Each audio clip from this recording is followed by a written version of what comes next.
Welcome back to another YCN Game of the Week brought to you by La Valley Building Supply. We'll start the third quarter with the visiting Royals leading 31-24.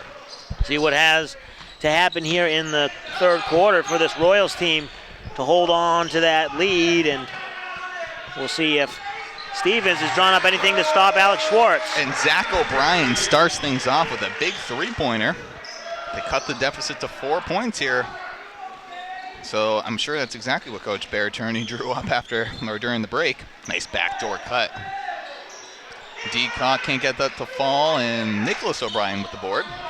And I didn't get a chance to mention that in the halftime stats. Nicholas O'Brien has not scored a basket at all tonight. Stiffen in and out, but Zach O'Brien once again the rebound and putback. So picking up right where he left off in our last game of the week, just cleaning it up on the glass. He now has 15 points on the night with a quick 5 in the first 55 seconds of the second half. Schwartz with a turnaround jumper over Smith, gets it to fall, and puts the lead back up to 4 for the Royals. Nice drive by Spalding, looking for an outlet now. Nope, he's going to go up for the shot and get it to fall. So thought he dribbled himself into a little bit of a hole, but gets the most out of it, and it's a 2-point game now. Nice move there by Spalding to keep his feet, not move his pivot foot or jump up and down as he looked for the pass and the outlet, and then not to be too confused underneath that hoop. Good awareness, and that was really the key in that basket. Alex Schwartz is just having a field day with Smith. I mean, they're sticking with this man-to-man defense, and honestly, Schwartz can do that all day.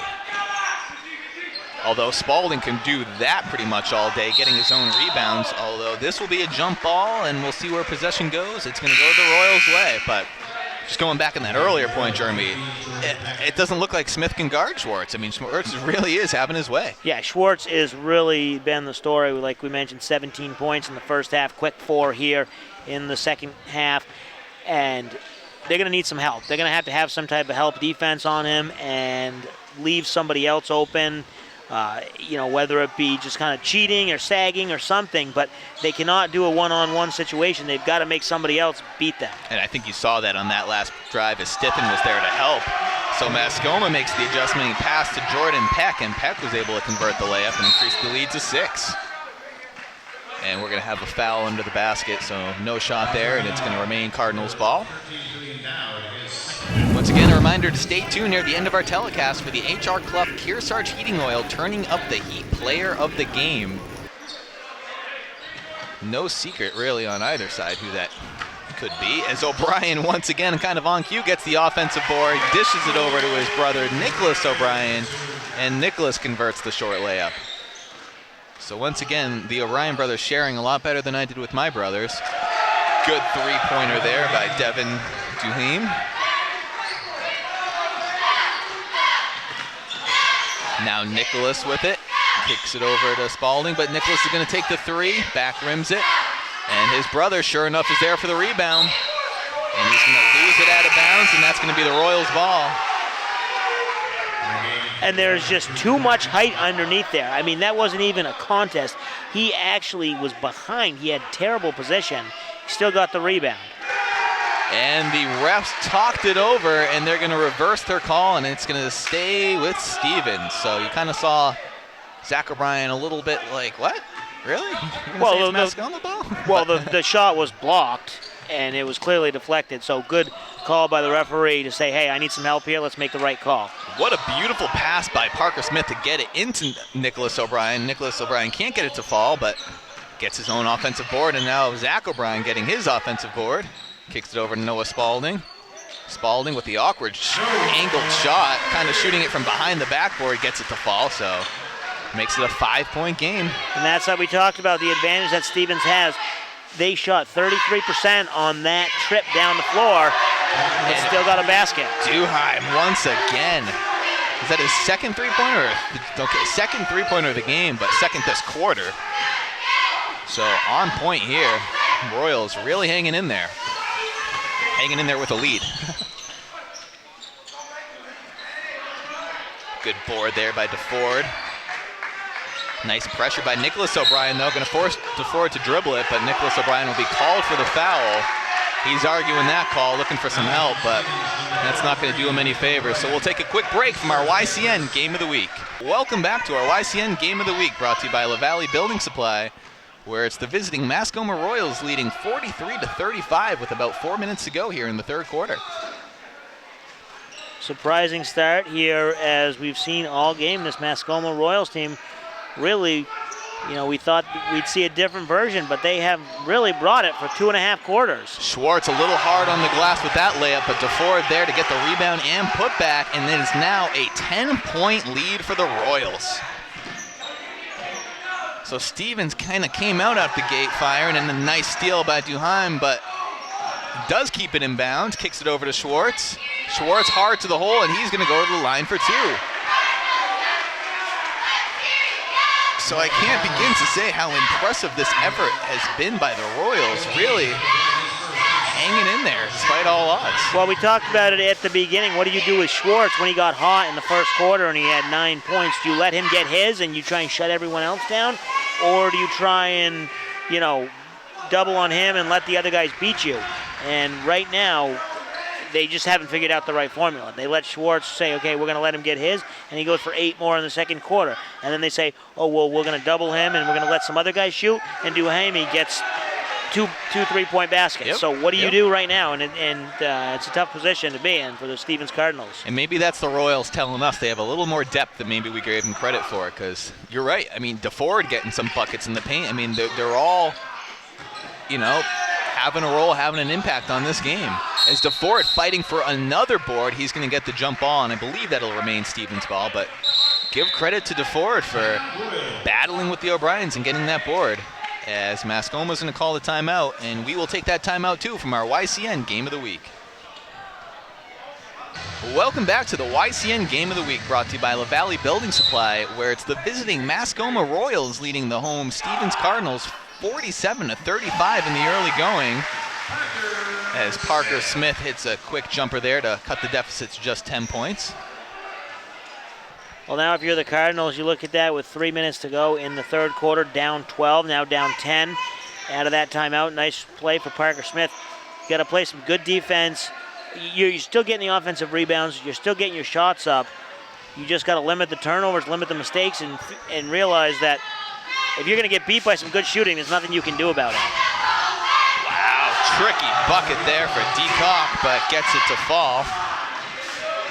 And is now once again a 12-point Royals lead. Spalding pass a little wild, and it's going to be Mascoma ball. Just a quick shout out to Toby Batchelder, the PA announcer here at Stevens High School. Probably one of the best PA announcers in the state, and a heck of a DJ during pregame warmups and halftime, playing some good tunes for the YCN crew up here. So thanks, Toby. Alex Schwartz with the ball now. Gives it up to DeFord for the Royals. Back to Schwartz in the paint. I mean, that's a pass that you just got to deny, Jeremy. You can't allow Schwartz to get the ball so close to the basket, right? As DeFord gets that layup. I mean, to me, it seems like a fundamental. That's something you can prevent. That's something you can defend. And then you don't let him get the shot off where you've got the size on him, no question. So, okay, step one, you deny it. Don't let him get the entry pass, and then when he does, you don't let him get a clean shot up like you just did. Right, yeah. So that's definitely something that needs to be worked out from the bench, I'd imagine. And the problem with this now is you're down 14 points, 2 minutes to go in this quarter, and then 8 more, so you've got 10 minutes. I mean, these guys, it's tough enough to be able to come back, but that mental game starts playing games with you as well. Yep. Big basket there for Stithen. Cuts the deficit to 51-39. So you need plays like that. You can't come up with, back-to-back empty possessions right now if you're Stevens. So a big bucket. Schwartz with the ball now for the Royals. Nice cut. And he's going to be fouled and go to the line for 2. And you have the book in front of you, but I want to say he's, 5 for 6 from the line right now? Is that right? Or? I got 4 for 4. 4 for 4? Okay, yeah. So that's certainly not the guy you want to send to the line right now. Just a reminder to tune in every week for the River Valley and Kearsarge Chronicles, the who, what, where, when shows of the region. They premiere at 7:30 p.m. every Tuesday and Thursday right here on YCN, your local view.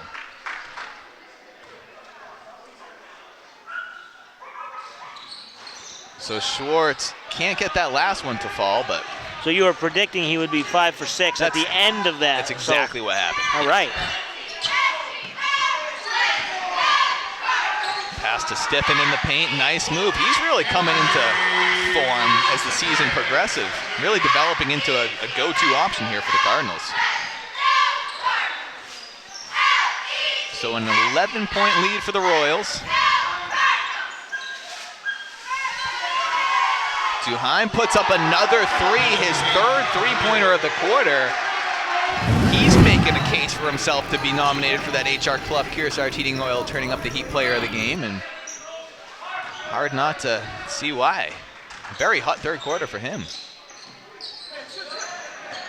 Here's where Stevens, as you mentioned, no more empty possessions. They've got to score almost every time down the floor. And unfortunately, as to say that, Nicholas O'Brien back rims it. Schwartz quick up the floor to Duheim, and he's got the easy, uncontested layup. So things really opening up now. 16-point advantage for the visiting team, something not many people would expect. Zach O'Brien front rims it. Schwartz with the rebound, and he's going to be fouled intentionally by number 24, Richard Bell. That's just a frustration foul. You can see him walking off the floor. He really had no intention of stopping the ball. He was just reaching it out. Sloppy foul. I guess you say, well, we're not quite in the bonus, so whatever, we'll just take it. But that was all, mental. He's feeling and looking defeated. Yeah, I mean, it's with almost a 2-on-2 situation there. It's almost a short bucket for Mascoma anyway. So you're right. You get the foul. It's a hot-headed foul maybe, but you might have done your team a favor because now you're in your half-court defense and you can at least defend with 5 seconds to go in the quarter. Schwartz. And he's blocked by Zach O'Brien. And a lengthy three-point attempt is no good, so we'll head into the fourth quarter after the break with the visiting Mascoma Royals leading 57-41. So stay tuned after the break for more YCN Game of the Week.